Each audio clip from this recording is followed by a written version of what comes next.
নিশ্চয়কৈ আশংকা বিগত দুটা দিনত ৰাইজৰ বিপুল সঁহাৰি দেখিবলৈ পোৱা গৈছে নন্দিনীৰ প্ৰতি আৰু আজি হৈছে শেষৰটো দিন যেহেতু তিনিদিনীয়াকৈ অনুষ্ঠিত হৈছিল আৰু শেষৰটো দিনত আজি চিত্ৰাংকন প্ৰতিযোগিতা আছে আপুনি ইতিমধ্যে উল্লেখ কৰিছে তিনিটা শাখাত চিত্ৰাংকন প্ৰতিযোগিতা অনুষ্ঠিত হ'ব আমি দেখুৱাবলৈ যত্ন কৰিছো মিন্ময় আছে মিন্ময় দেখুৱাইছে ইতিমধ্যেই যিসকল প্ৰতিযোগী সেই প্ৰতিযোগীসকল আহি উপস্থিত হৈছে পুৱাৰ ভাগতে আৰু এইখিনি মুহূৰ্তত পঞ্জীয়ন চলি আছে আমি দেখুৱাইছো এয়া হৈছে খানাপাৰাৰ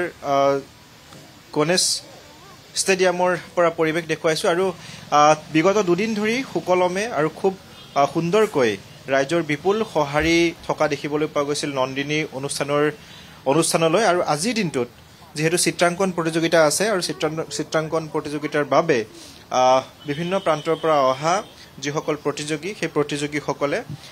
তেওঁলোকৰ যি পঞ্জীয়ন সেই পঞ্জীয়ন কৰি থকা পৰিলক্ষিত হৈছে মুঠ তিনিটা শাখাত অনুষ্ঠিত হ'ব প্ৰথম শ্ৰেণীৰ পৰা চতুৰ্থ শ্ৰেণীলৈ প্ৰথমটো শাখা অৰ্থাৎ গ্ৰুপ এ দ্বিতীয়টো হৈছে পঞ্চম শ্ৰেণীৰ পৰা অষ্টম শ্ৰেণীলৈ সেয়া হৈছে গ্ৰুপ বি আৰু তৃতীয়টো হৈছে নৱম শ্ৰেণীৰ পৰা দ্বাদশ শ্ৰেণীলৈকে এই তিনিটা শাখাত যি প্ৰতিযোগিতা সেই প্ৰতিযোগিতা অনুষ্ঠিত হ'ব প্ৰথম গ্ৰুপ এৰ বাবে আছে প্ৰকৃতি বিষয়ক যিসমূহ চিনাৰী সেই চিনাৰী অংকন কৰিব পাৰিব দ্বিতীয়টো হৈছে অৰ্থাৎ পঞ্চম শ্ৰেণীৰ পৰা অষ্টম শ্ৰেণীলৈ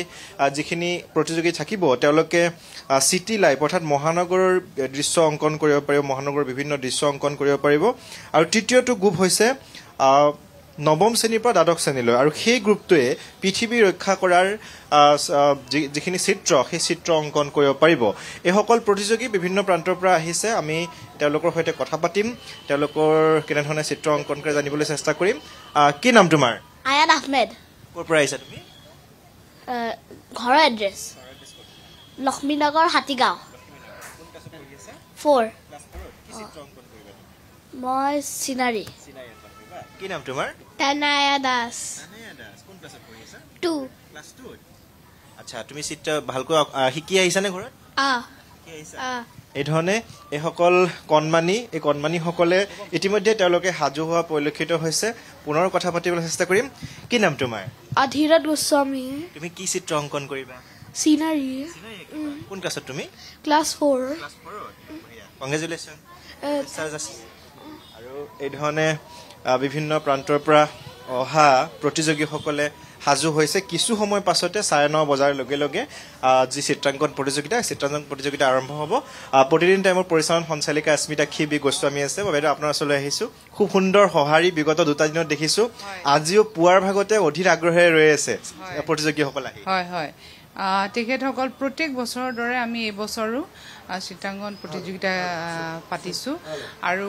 কণ ল'ৰা ছোৱালীবোৰে ইমান ধুনীয়া ধুনীয়া ক্ৰিয়েটিভিটি আৰু ইমান ধুনীয়াকৈ সিহঁতি সঁহাৰি জনায় সেই দেখি ভাল লাগিছে আৰু আজি দিনটো খুব ধুনীয়া বতৰো ধুনীয়া সেইকাৰণে ইয়াতে গছৰ তলত বহি যাতে সেই মানে নেচাৰৰ লগত সেই সম্পৰ্কটো থাকে সেইকাৰণে আমি ইয়াতে এনেকৈ গছৰ তলত কৰিছোঁ যাতে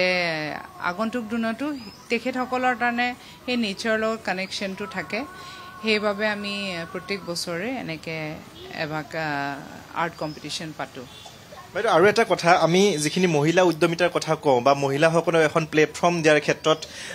প্ৰতিদিন টাইমে নন্দিনীয়ে বিশেষ ভূমিকা গ্ৰহণ কৰিছে বিগত বছৰতো আমি দেখিছোঁ যে ইয়াৰ পৰা ওলাই গৈ মহিলাসকলে নিজৰ স্বাৱলম্বিতাৰ পথ দেখিবলৈ পাইছে নহয় জানো হয়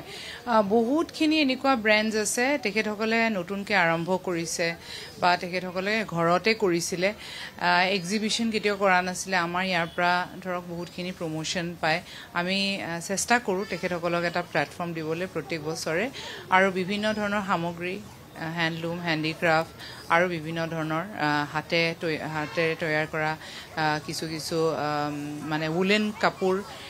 স্কাৰ্ফ পৰ্যন্ত বহুতখিনি আৰু সামগ্ৰী তেখেতসকলে ইয়াতে আহি ভাল পায় কাৰণ তেখেতসকলে সেই সঁহাৰি লাভ কৰে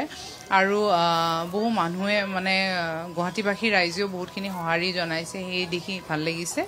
আৰু আগন্তুক দিনতো যাতে ব্ৰেণ্ডসমূহ আহে ইয়াতে প্ৰতিযোগিতাত ইয়াতে এটা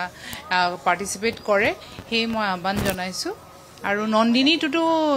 এতিয়া 25 বছৰ অতিক্ৰম কৰিলে আৰু নন্দিনীৰ যোনখিনি ভূমিকা মই বেলেগকৈ ক'ব নালাগে আৰু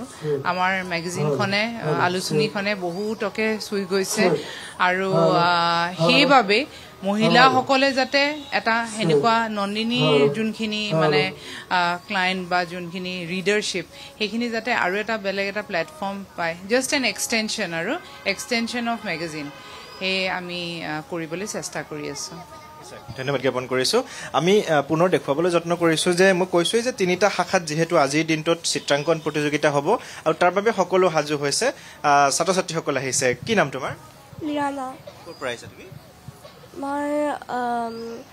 হাতীগাঁও কোন ক্লাছত পঢ়ি আছা 6 ক্লাছ 6 ঠিক আছে শুভেচ্ছা জনালোঁ মই আনিশা ফ্ৰেণ্ড বাৰভূঞা ক'ৰ পৰা আহিছা মই দিছপুৰ কোন ক্লাছত ক্লাছ 7 শুভেচ্ছা যাচিছোঁ তোমাক তোমাৰ কি নাম মোৰ নাম জ্ঞানৱী কাশ্যপ মই ক্লাছ 3 শুভেচ্ছা জনাইছোঁ আৰু এই ধৰণে এইসকল ছাত্ৰ ছাত্ৰী প্ৰতিযোগী তেওঁলোকে ইতিমধ্যে সাজু হৈছে আৰু আমি সকলোকে শুভেচ্ছা জনাইছোঁ এইখিনি মুহূৰ্তত ৰেজিষ্ট্ৰেশ্যন চলি আছে ইতিমধ্যেই বহুখিনি ছাত্ৰ ছাত্ৰীয়ে ৰেজিষ্ট্ৰেশ্যন কৰিছে প্ৰতিযোগী ৰেজিষ্ট্ৰেশ্যন কৰিছে আৰু এতিয়াও ৰেজিষ্ট্ৰেশ্যন চলি আছে এয়া হৈছে নন্দিনীৰ প্ৰতি যিসকল প্ৰতিযোগী সেই প্ৰতিযোগীসকলৰ সঁহাৰি কাৰণ পুৱাৰ ভাগতে তেওঁলোক আহি উপস্থিত হৈছে আৰু পুৱাৰ ভাগৰ পৰা এই ধৰণে তেওঁলোকে ৰেজিষ্ট্ৰেশ্যন প্ৰক্ৰিয়া চলি থকা পৰিলক্ষিত হৈছে আমি কথা পাতিবলৈ চেষ্টা কৰিম আমাৰ প্ৰতিদিন টাইমৰ প্ৰডিউচাৰ আছে মই অকণমান আপোনাৰ ওচৰলৈ আহিছোঁ খুব সঁহাৰি দেখিছোঁ আৰু এই প্ৰতিযোগিতাখনৰ প্ৰতিও যথেষ্ট সঁহাৰি নহয় জানো একচুৱেলি এইটো এটা এনেকুৱা মানে প্লেটফৰ্ম আমি লৈছোঁ যে আজিকালি বাচ্চাবিলাকক পেৰেণ্টছেও খুব এটা টাইম দিব নাপাৰে আৰু এনেকুৱা এটা উইকেণ্ডত তেওঁলোকে যদি নিজৰ কণ মানি বাচ্চাবিলাকক লৈ আমাৰ ইভেণ্টলৈ আহি পেলাই এটা ধুনীয়া আৰ্ট কম্পিটিশ্যনত পাৰ্ট লৈছে চ' এইটো এটা দেখা যায় যে ইমান বিজি লাইফতো পেৰেণ্টছে নিজৰ বাচ্চাখিনিক অকণমান হ'লেও সময় দিব পাৰিছে আৰু আৰ্ট এটা এনেকুৱা ফৰ্ম যোনটো মানুহে সদায় প্ৰেক্টিচ কৰিব লাগে নিজক ছেল্ফ ডেভেলপমেণ্ট আৰু গ্ৰ'থৰ কাৰণেও চ' আমি এইটো এটা ষ্টেপ লৈছোঁ আৰু এইটো আগুৱাই লৈ যাব বিচাৰিছোঁ আগলৈও